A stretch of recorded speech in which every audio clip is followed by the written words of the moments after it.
The great hall of the alien palace was built from black stone that shone like glass under the glow of fire lamps. Rows of armored warriors stood in silence, their sharp eyes fixed on the throne where their queen sat. She was a figure of power, tall and commanding, her presence so heavy that even her strongest generals kept their heads low. Her armor, dark silver-lined with glowing red veins, was her pride. It had been forged on the burning world of her ancestors and had never once failed her in battle. But today, it was broken. A wide crack stretched across the breastplate. The shoulder guards were dented, and pieces of the once perfect metal looked uneven. In her last battle, a weapon unlike any she had faced had struck her directly. And though she survived, her sacred armor had suffered. Now the queen's roar echoed through the hall. "Who among you can restore what has been shattered?" she demanded, her voice sharp as steel. The warriors looked at one another. Some lowered their gazes to the floor. Others shifted nervously, their jaws clenched. Not a single one dared to step forward. The queen's eyes blazed with fury. "Cowards! Not one of you dares touch what guards my life." One of her generals, older and scarred, fell to one knee. "My queen, the master smiths have already tried. They say the damage is too deep. The armor cannot be repaired to its former strength." The queen rose from her throne in a single, swift motion. The room seemed to tremble as she stood. Her hands slammed against the cracked chest plate. The sound of metal striking metal echoing across the walls. "Then what good are smiths who cannot fix what was made?" she roared. No one answered. The silence was heavy at the far side of the hall. Near the stone doors, a small figure shifted uncomfortably. He was not one of the queen's people. His frame was smaller, his build softer, his skin lighter. His clothes were plain, and his tools hanging from a worn leather belt. Looked simple compared to the sharp alien weapons around him. He was human. Brought here weeks ago after his trade convoy drifted too close to the queen's territory. He had been spared only because his skills as an engineer had been noticed. But even so, most of the aliens laughed at him. To them, humans were fragile, weak creatures who lived short lives. They saw no use for him in their great wars. He was tolerated, nothing more. Yet now, as he watched the hall grow tense, he felt something stir inside him. His eyes kept returning to the armor. He could see where the cracks spread, how the joints had warped, and where the energy veins no longer flowed evenly. To him, it was not sacred or holy. It was simply metal. Metal could be fixed. Taking a quiet breath, he stepped forward. The sound of his boots on the stone floor broke the silence. The warriors turned, their eyes narrowing. A ripple of disbelief spread through the hall. The queen's gaze locked on him, sharp and dangerous. "Human," she growled, the word carrying both contempt and warning. "Why do you move?" He swallowed but did not stop walking until he was close enough to kneel beside the stand where the armor rested. He looked at it carefully, ignoring the heavy stares around him. Then he spoke, his voice steady. "I can repair it." The hall erupted with laughter and angry shouts. Some warriors barked insults. Others jeered. A few even stepped forward as if to throw him out. Silence. The queen roared, raising her hand. The noise stopped instantly. Her eyes narrowed at the human, her lips curling into something between amusement and fury. "You claim you can fix what my smiths cannot. You dare place your hands on armor older than your species' first city?"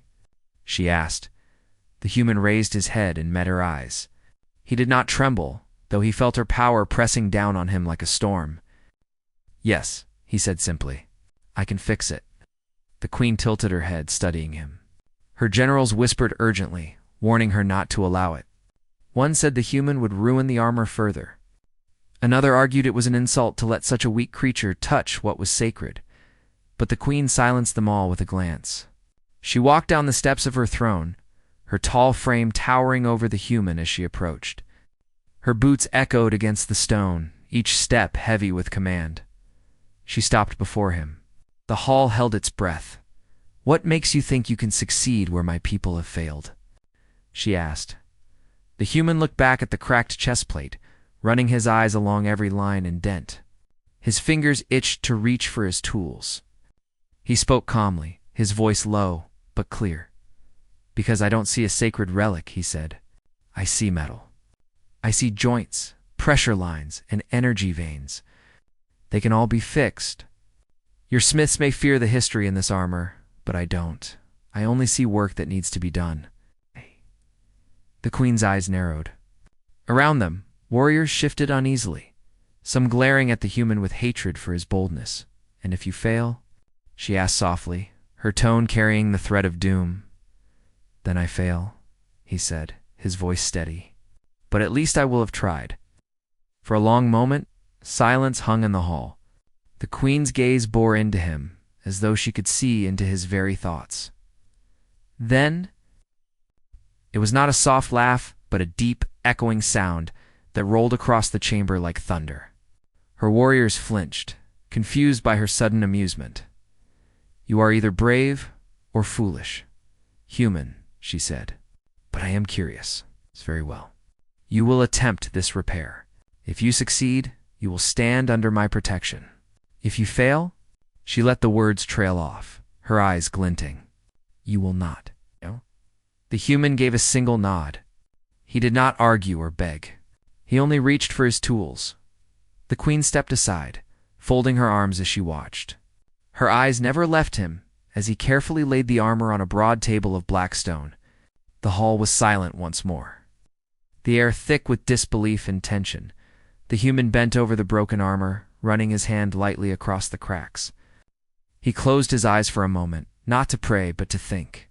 He pictured the structure of the metal, the flow of energy through the veins, and how weight would press against each joint.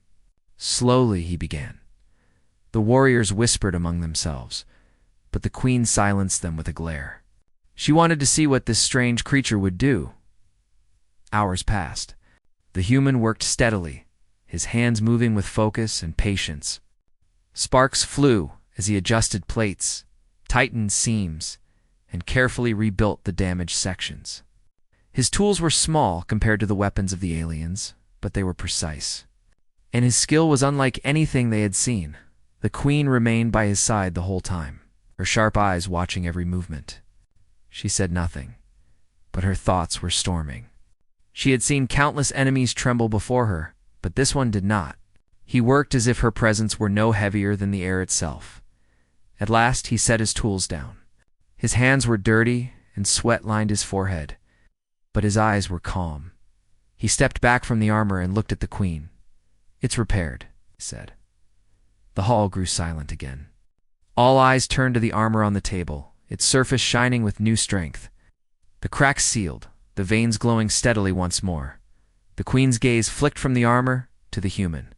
Her lips curved into a sharp, unreadable smile, and for the first time, the hall felt the weight of something new, not fear, but curiosity.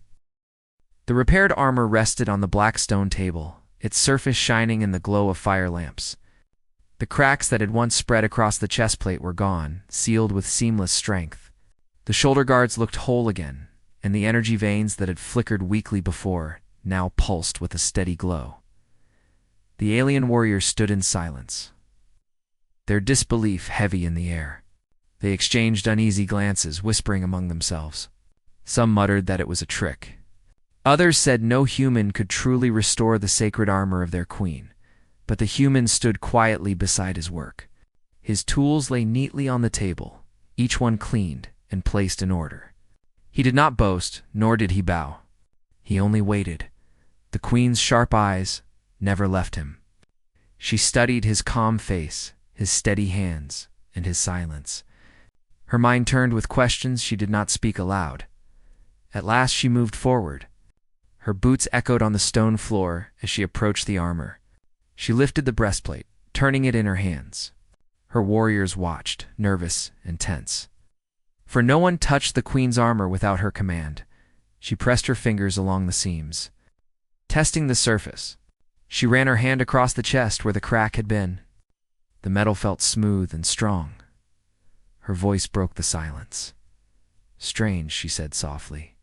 "It feels whole." The generals shifted uneasily. One stepped forward and bowed deeply. My queen, it may look whole, but it cannot be trusted. This creature has no right to touch your sacred armor. Allow us to destroy this insult and summon the smiths once more." The queen's eyes flashed. "Do you call me blind?" she demanded. The general froze, his face paling. He bowed lower, saying no more. The queen turned back to the human. Her gaze was sharp, her voice heavy with command. "Explain. Tell me how you restored what my smiths could not." The human took a quiet breath. He wiped his hands on a cloth, his eyes resting on the armor rather than on her face. When he spoke, his words were simple. "The metal was cracked because it was too rigid," he said. "Your smiths tried to replace strength with more strength, but that only makes the weak points weaker. I softened the edges and layered new lines under the old ones. The pressure will spread, and the cracks will not return." He pointed to the energy veins. "These channels were blocked. They needed realignment. I shaped them so they flow in balance. It is not about force, it is about direction." The queen narrowed her eyes, listening. The words were plain, but his tone carried confidence. He was not speaking like a servant giving excuses. He spoke like a builder who knew his craft. "You speak as though armor is a machine," she said slowly. "It is," the human replied. "Everything built is a machine. Even your armor. It breaks the same way any machine breaks, and it can be fixed the same way." His words echoed in the hall. Some of the warriors scowled, insulted by the simplicity of his explanation. To them, the queen's armor was more than a tool. It was a living symbol of her power, sacred and untouchable. To reduce it to a machine sounded like disrespect, but the queen did not roar at him. She studied him in silence, her thoughts hidden. Then she turned sharply. "Bring me my armor stand." At once, 2 warriors rushed forward, carrying the tall black stand. They placed it before the throne. The queen lifted each piece of her armor, the chest plate, the shoulder guards, the greaves, the helmet, and placed them upon the stand. The hall glowed faintly as the armor's energy veins connected together. For the first time since her last battle, it looked whole. The queen stepped back, folding her arms. Her voice carried across the chamber. "It appears fixed, but appearances can lie." She turned her head, her eyes narrowing at the human. "Your hands are skilled, but words and appearance are not enough. This must be tested," her warriors murmured, uneasy but curious. The queen raised her chin. "Bring my champion." The tall warrior stepped forward. His frame was broad, his arms thick with muscle, his armor heavy. His eyes glowed faintly with the fire of battle implants. He bowed before the queen, awaiting her command. The queen's voice was sharp. "Strike the armor. Break it if you can." The hall stirred with shock. The champion hesitated. "My queen, if I strike with my full strength, it may do as I command." She cut him off. The champion bowed his head. Slowly, he stepped toward the armor on the stand. The hall grew silent, every eye fixed on him. The human stood still, his face calm. Inside, his heart beat faster, but he did not show it. He knew his repair would hold. He trusted his work more than fear. The champion raised his heavy blade, its edge glowing with energy. With a sharp cry, he swung down with full force. The strike echoed like thunder. Sparks flew. The armor shook, but it did not break. The chest plate held strong, the metal unyielding. A wave of gasps spread through the hall. The warrior's eyes widened. The general who had spoken earlier clenched his jaw in disbelief. The queen's eyes glimmered. "Again," she commanded. The champion lifted his blade and struck harder. The sound was louder, the sparks brighter. Still, the armor remained whole. Not a crack appeared. "Again," the queen ordered. The champion struck a third time, his blade flashing. This time the armor rang like a bell, but it did not fail. The silence that followed was heavy. The warriors stared, unable to believe what they had seen. The queen stepped forward slowly. She ran her hand once more across the chest plate, smooth, whole, strong, her lips curved into the faintest of smiles. She turned to the human. "It holds." He nodded once, his expression calm. "Yes, it will hold." Her generals whispered urgently among themselves, but she silenced them with a sharp glance. She stepped closer to the human, her tall frame casting a long shadow over him. Her voice was lower now, carrying not fury but curiosity. "Tell me, human, why? Why would you risk yourself to fix what is not yours? Why step forward when all others remain silent?" The human looked at her. His face was steady, his words plain. "Because it was broken," he said simply, "and I could fix it." The queen stared at him. His answer was so simple, yet it struck her like a hidden blade. She was used to flattery, to lies, to fear. But this man spoke as if her power, her title, her presence, none of it mattered. Her warriors looked at one another, unsettled. The queen's voice softened, though it still carried steel. "You are a strange creature, human. Others kneel before me, but you only work. Others tremble, but you stand still. Why?" He thought for a moment, then answered, "Because fear doesn't fix anything. Work does." The queen's eyes narrowed. She turned, hiding her thoughts, and walked back toward her throne. "Very well," she said at last. Her voice rang across the chamber. "From this day forward, this human will remain under my command. His hands will be mine, his work for me alone. Any who harm him will answer to me." The hall fell silent. The warriors lowered their heads, shocked at her decree. A human under the queen's protection? Such a thing had never happened. The human stood quietly, his face unreadable. He had not asked for protection, but it had been given. The queen sat upon her throne once more, her eyes resting on him. A storm of thought swirled in her mind.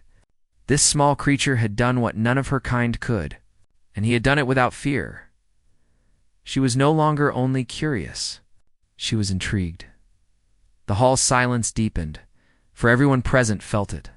A new bond had been forged. Not of fear, not of worship, but of skill and honesty. And though none dared speak it aloud, they all knew this was only the beginning. The repaired armor gleamed under the bright lights of the palace hall.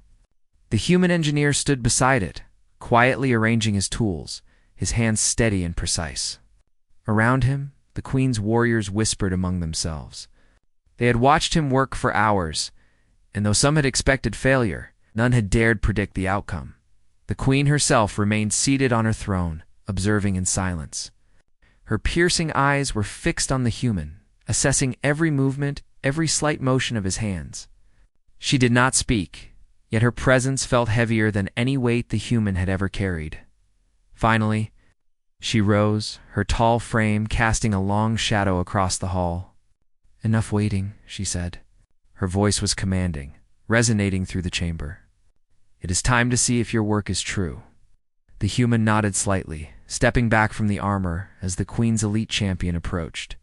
He was massive, taller than any human could ever be.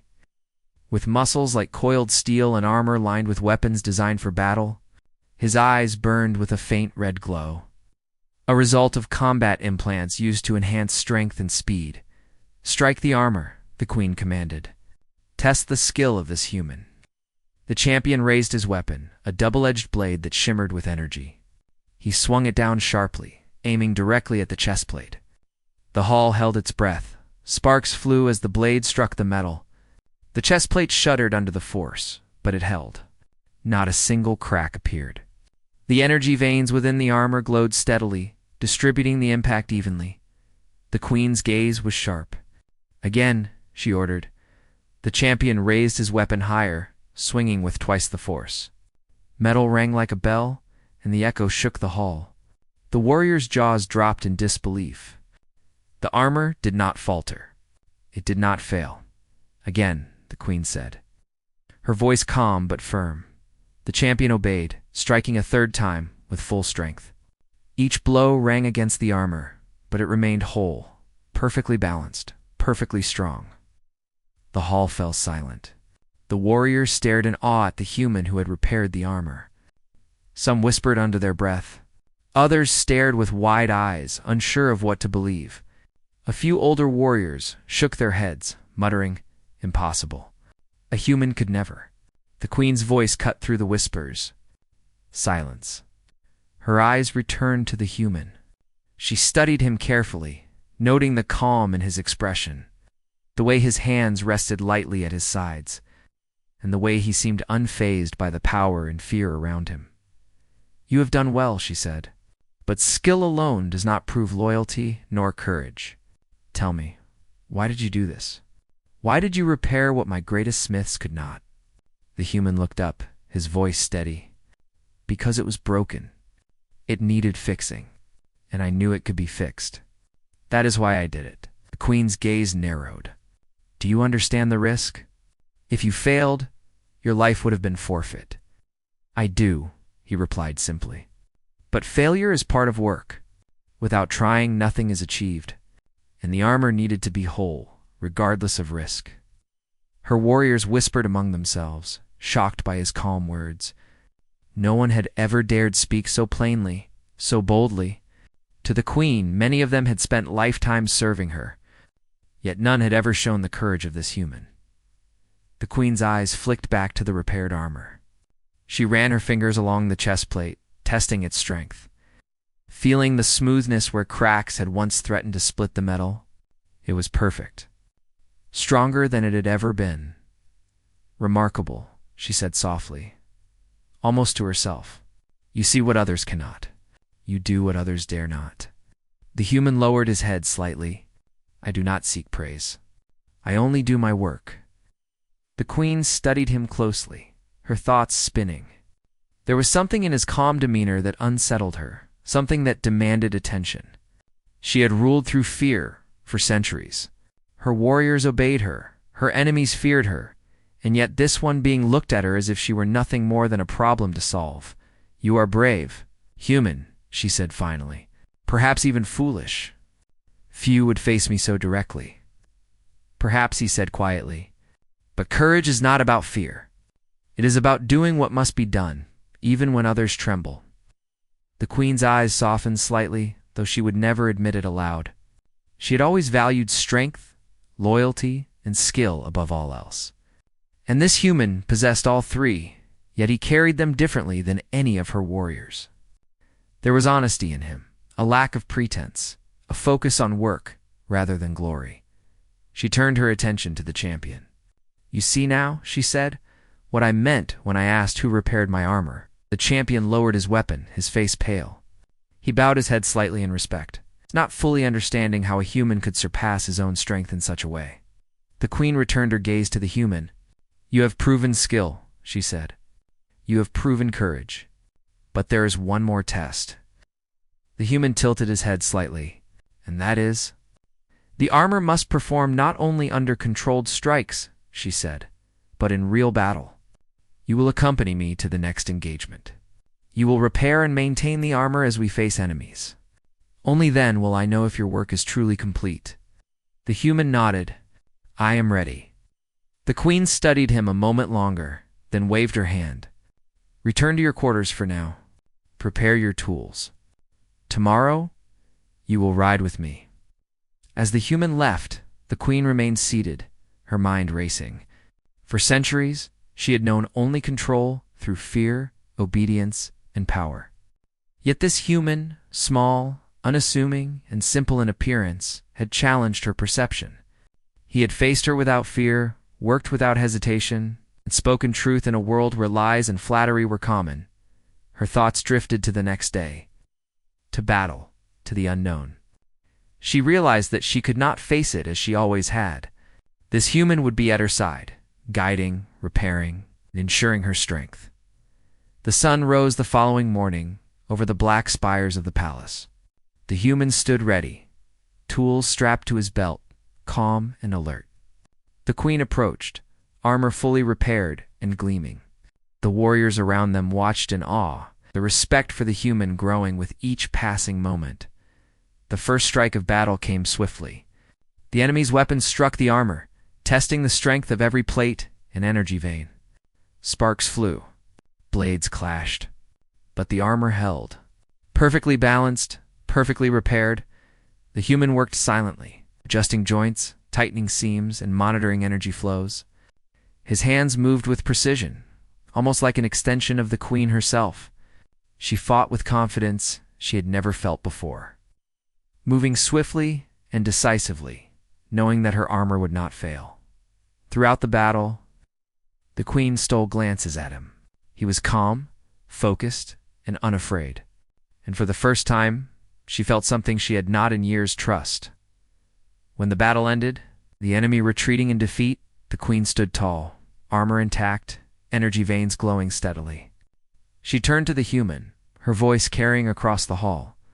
"You have proven yourself beyond repair alone," she said. "You have shown courage, skill, and focus. From this day forward, you will remain at my side in all matters, whether battle or peace." The human bowed slightly. "I will serve as needed." The queen smiled faintly, a rare expression for one so feared. "Then it seems we have much to accomplish together, human, and perhaps much to learn from one another." The warriors around them whispered in awe. A human, standing beside the queen, respected and trusted. It was unprecedented. And the human, simple and calm, had done more than repair armor. He had begun to repair the way the queen saw the world. The great hall was quieter than it had ever been. The warriors stood stiffly in their rows, their heads bowed but their eyes sharp, stealing glances toward the throne. The queen sat tall upon it, her armor whole once more, glowing faintly under the firelight. The human stood at the base of the steps, tools still hanging at his side, his face calm despite the hundreds of eyes watching him. For a long time the queen said nothing. She leaned back in her seat, her gaunted fingers tapping against the arm of her throne. Her expression was unreadable, but her eyes never left the human. Finally, she spoke. Her voice was low, but it carried across the hall. "Why?" The human blinked. "Why what?" The queen leaned forward, her eyes narrowing. "Why did you do it? Why did you touch my armor? Why did you fix it when you knew failure could cost you your life?" The hall stirred with whispers. The question was not one the queen often asked. Usually, her orders were simple: obey or be destroyed. Yet now she was asking a human for his reasons. The human's voice was steady, because it was broken. And broken things should be fixed. The warriors murmured again, some scoffing, others frowning. To them, the words sounded foolish, almost childlike. But the queen silenced them with a single sharp look. "Many things are broken," she said. "Not all deserve repair. Not all can be made whole again." The human nodded slightly. "That may be true, but this armor was meant to protect you. If it failed once, it could fail again. And if it fails, lives are lost. I don't care who wears it. I only care that it works." His words were simple, but they carried weight. The queen stared at him, her thoughts swirling. She had been feared for as long as she had ruled. No one spoke to her this way. No one dared speak without bowing first, without trembling. Yet this man answered plainly, as if he stood before no throne at all. One of her generals stepped forward, anger flashing in his eyes. "My queen, this human disrespects you. He speaks as though you are common. Allow me to silence him." "Silence yourself," the queen snapped, her voice like thunder. The general froze, his head dropping instantly. She turned her gaze back to the human. "You do not fear me?" she asked. The human looked up at her. His eyes were calm. "No." The words struck the hall like a blow. Every warrior stiffened. The air grew thick with disbelief. No one had ever dared speak such a word to the queen. Her voice dropped lower, sharp as a blade. "Do you understand what you say? Every world I have conquered, every army I have crushed, all bowed in fear. And yet you stand before me and say you do not fear me?" The human met her gaze, his voice plain. "Fear doesn't fix anything. Fear doesn't make metal stronger. Fear doesn't make people better. It only stops them from trying." The queen sat back, silent. Her hand curled into a fist, then slowly relaxed. Her eyes narrowed as she studied him. She could sense no lie in his words. He truly did not fear her. The hall was still, the warriors shifting uneasily, waiting for her wrath. But no wrath came.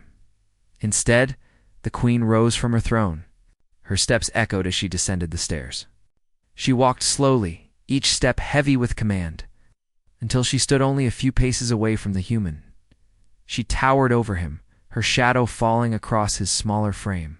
Yet still, he did not flinch.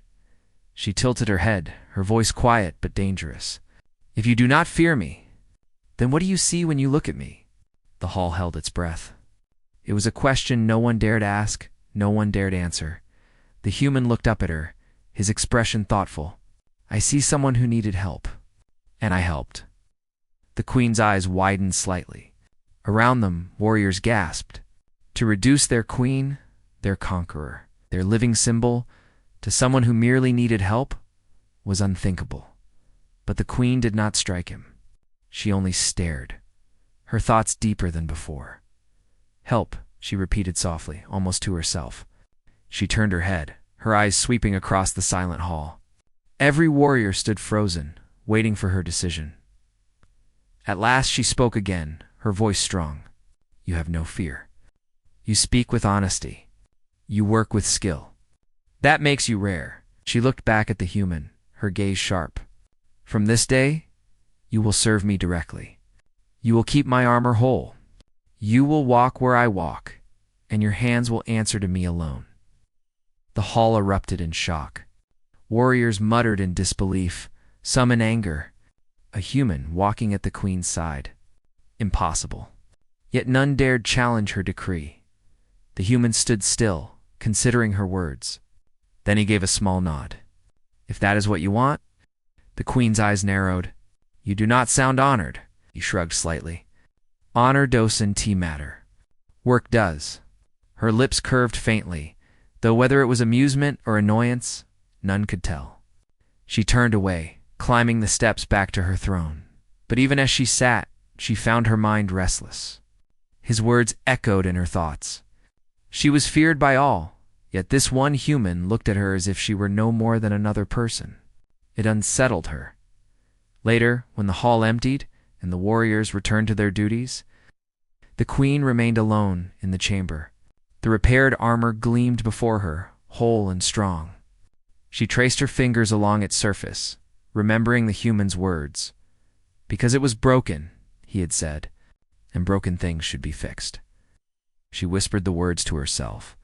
Strange. No general had ever spoken to her that way. No advisor had ever dared.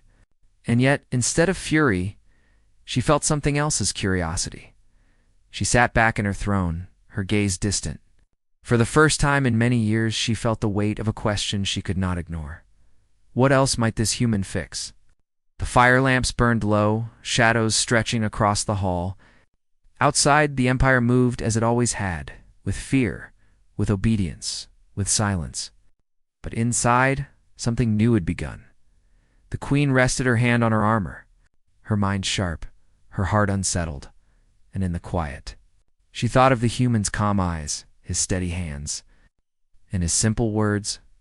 She had asked who repaired her armor, but now she wondered what else he might repair, not only with metal, but with truth. The question lingered, heavy and unspoken, and for the first time, the queen realized she wanted an answer. The war chambers of the alien palace were quiet, save for the soft hum of energy running through the walls. The queen sat on her throne, her repaired armor gleaming under the torchlight. Her warriors had left for training, and only the human remained. Standing a few paces from her throne, calm and watchful, the queen studied him quietly, her thoughts spinning.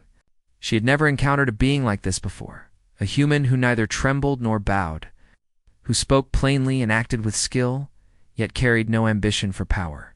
He was not like any of her generals, nor like the artisans she had commanded for centuries. "Come forward," she said finally. The human obeyed, walking slowly toward her. Each step echoed against the black stone floor. He did not flinch as her eyes swept over him, measuring every movement, every breath. "You have proven yourself with my armor," she said, her voice quieter than usual. "But skill alone does not earn trust. Tell me, why should I trust you?" The human paused before her throne, standing straight. He looked directly at her, his gaze steady. "Because I fix what is broken. That is all I care about. Nothing else." I do my work, and it works. You can see that for yourself. The queen studied him, her sharp eyes narrowing. No human had ever spoken with such confidence and yet with no arrogance. No one had ever offered her honesty like this. She leaned forward, resting her hands on her knees. Your words are simple, she said, but your actions are remarkable. You have strengthened my armor beyond what any of my people could manage. You have done what none else dared attempt. The human nodded slightly. It is just work. I do not care whose armor it is or whose life depends on it. I only care that it works. The queen's lips curved slightly, a faint smile appearing for the first time in years. She was not used to smiling. Her people feared her. They obeyed her. They never made her laugh, never made her wonder, never made her pause. Yet this human did. Come, she commanded. Walk with me. The human followed silently as the queen rose from her throne, donning the repaired armor once more. Every plate fit perfectly, the joints moving smoothly with her strength. The glow of the energy veins pulsed steadily, testament to his skill. Her warriors were still present in the hallways, but none dared approach. Whispers followed them as the queen walked. Who is this human? They murmured. Why does she allow him near her? The queen ignored them. She walked with purpose, her armor shining under the torchlight, her mind on the human beside her. You have changed something in me, she said quietly, so that only he could hear. The human glanced at her, his face neutral. I only repaired what was broken. Her eyes narrowed, but a spark of curiosity appeared. Is that all humans do? Only repair? He shook his head. We repair, we build, we fight, we protect. Sometimes we do all at once. But always, we do what is necessary. Fear and pride do not matter. The queen considered his words carefully. She had never feared humans before. In fact, she had never thought of them as capable. But this one was different. He had faced her power without flinching, repaired her sacred armor with skill unmatched by her greatest smiths, and spoken truth to her without hesitation. She stopped in the middle of the hall, her towering frame casting a long shadow. You are bold, she said. I should strike you down for daring to speak freely in my presence. The human did not flinch. You would be within your right. I would not argue. For a moment, the queen was silent. She had never encountered a being so calm, so unshakable, so honest. She found herself wondering, not for the first time, what other strength this human might possess. Very well, she said at last. I will allow you to remain. But know this. You are under my protection. Any harm that comes to you will be answered for. Do you understand? The human nodded. I understand. Good, she said. Then you will walk beside me. You will repair my armor, and you will ensure it never fails again. I will do my best, he replied simply. The queen's lips curved again faintly. That is enough. Days passed, and the human skill became known throughout the empire. Each time the queen donned her armor for battle, it held perfectly. Sparks flew, weapons struck, energy clashed, yet the armor never failed. The warriors whispered in awe. A human, a single human, had mastered the armor of the queen herself. The queen watched him silently as he worked, observing his hands, his focus, his patience. She realized something she had never admitted. She trusted him. Not because of his species, not because of his courage, but because he had shown her the value of skill and honesty above fear and flattery. One evening, after a long day of drills and repairs, the queen called him to her chambers. The room was quiet, lit by soft blue lights that glimmered off the black walls. She gestured for him to sit. Tell me, she said, why do you not fear me? Why do you speak to me as an equal when no one else dares? The human took a seat, his expression calm. Because fear does not help. It does not fix things. It does not make metal stronger, nor people better. I do my work. That is all I care about. The queen studied him, her thoughts racing.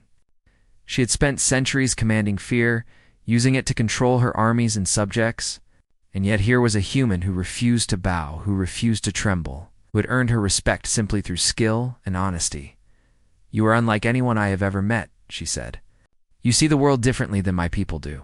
He shrugged slightly. "I see what is in front of me. Broken things. Things that need fixing. And I fix them." A faint silence filled the chamber. The queen leaned back, considering his words. Her mind was sharper than ever, thoughts turning over possibilities she had never imagined. "Perhaps," she said finally, "your kind has value beyond what I believed." The human looked at her, his face unreadable. "We all do. But only if we act, only if we try." The queen's eyes glimmered. For the first time, she saw humans not as fragile creatures, but as beings capable of courage, skill, and determination beyond expectation. Days turned into weeks. The human remained at her side, repairing armor, advising on mechanics, and quietly demonstrating skill in ways that amazed even her most seasoned warriors. The queen found herself watching him more often than she wished, studying how he worked, how he thought. He faced challenges without fear. In battles that followed, the armor never failed. The queen moved with unmatched confidence, knowing that her protector, this human, ensured her safety. And with each victory, whispers spread across the empire. The queen trusted a human more than any of her generals. Finally, one evening, after a long day of drills, the queen approached him again in private. Her gaze was intense, her voice calm but firm. "You have earned my trust, human," she said. "Not because of loyalty, not because of fear, but because of your skill and honesty. That is rare in all worlds." The human bowed his head slightly. "I do my work. That is all I ask for." The queen studied him for a long moment, then nodded. "Then it is enough. From this day forward, you are more than my engineer. You are my right hand. Your skill will shape my armor, my battles, and my victories. You will walk beside me, and the empire will learn to respect not only my power, but yours as well." The human's face remained calm. He had not expected praise, but he accepted it quietly. As he always did, the queen turned away, gazing at the horizon beyond the palace walls. A new thought had begun to take root in her mind. Strength was not only in fear, not only in weapons, not only in numbers.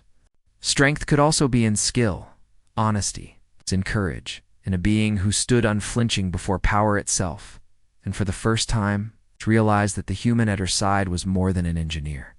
He was a symbol of something new, something powerful, a force that would change her empire forever. The hall was quiet as night fell. Outside, stars shone over the alien worlds, countless and distant. Inside, the queen and the human stood together, one learning trust, the other learning to see beyond fear, and in that quiet, both understood something unspoken. The galaxy had never seen anything like this. Not before, not now, and perhaps not ever again. The queen had asked, "Who repaired my armor?" And the human had answered, "But more than repair." He had given her something she'd never expected, a new way to see strength, courage, and loyalty, and that was far more valuable than any armor could ever be.